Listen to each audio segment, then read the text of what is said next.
Olá, eu sou o Dr. Daniel Ávalos e hoje a gente vai falar um pouquinho sobre algumas dicas e cuidados com a pele nesse período de outono e inverno. Geralmente, nessa época do ano, a nossa pele tende a ficar um pouco mais ressecada, um pouco mais frágil, principalmente pelas baixas temperaturas. Pacientes que sofrem de já alguma patologia dermatológica relacionada à xerose cutânea, à secura da pele ou alguma dermatite, quadros atópicos, tendem a sofrer um pouquinho mais nesse período do ano com essa condição.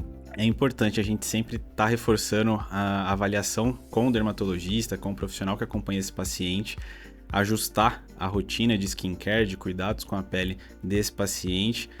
Provavelmente é um paciente que já vinha fazendo uma rotina ali mais indicada para o verão, provavelmente. Agora nessa transição de estação, a gente tem que revisar toda essa rotina de cuidados que o paciente tem. Então, muitas vezes é necessário a gente ajustar o gel de limpeza, o sabonete de rosto que ele veio usando, fazer um reforço ainda maior com alguns hidratantes, com alguns sérums, para quanto à parte de hidratação dessa pele, reposição dessa barreira e principalmente ajustar eventualmente sérums ácidos que o paciente faça uso durante o dia ou durante a noite. Nessa época do ano também é importante salientar que é uma época mais propícia, mais adequada, mais recomendado que a gente faça alguns procedimentos, principalmente um pouquinho mais invasivos, um pouquinho mais abrasivos, mais fortes.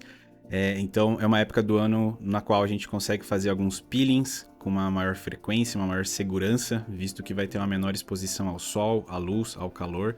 Alguns lasers também são mais indicados nessa época do ano.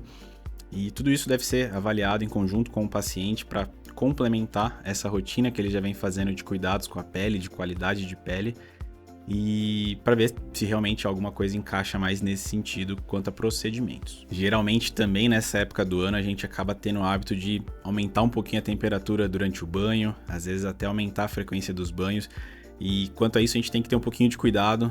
Pacientes atópicos com alguma dermatite importante, psoríase, quadros inflamatórios ou que tenham algum comprometimento da barreira cutânea, devem ser avaliados mais de pertinho. Então, às vezes, o paciente precisa de uma orientação quanto à diminuição dos banhos mais rápidos, banhos com a temperatura um pouquinho mais baixa conforme for possível, dependendo da região onde mora e da temperatura da água.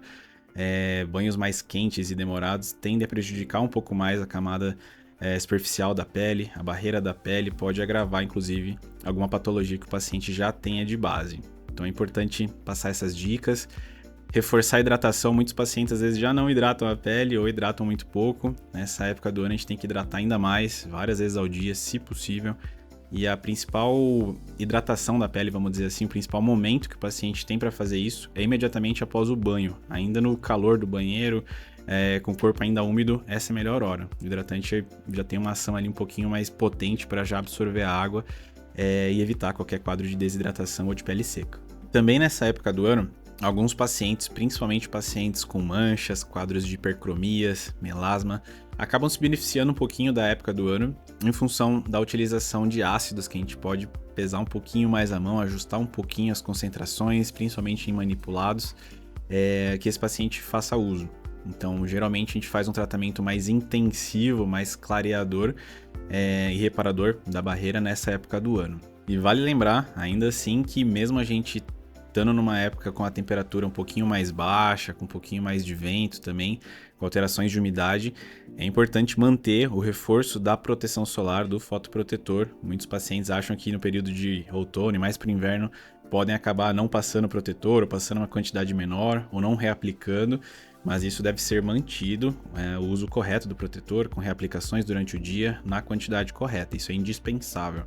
Mesmo a gente tendo uma temperatura um pouquinho mais amena, radiação UV, radiação solar, continua agindo normalmente. E conta um pouquinho para mim se você tem se cuidado nessas temperaturas mais amenas, se na cidade onde você mora faz mais frio do que nas outras cidades, se você está fazendo um reforço na hidratação, conta um pouquinho pra gente, deixa aí nos comentários. Não esqueça de deixar seu like, se inscrever no canal, compartilhar esse vídeo e até a próxima.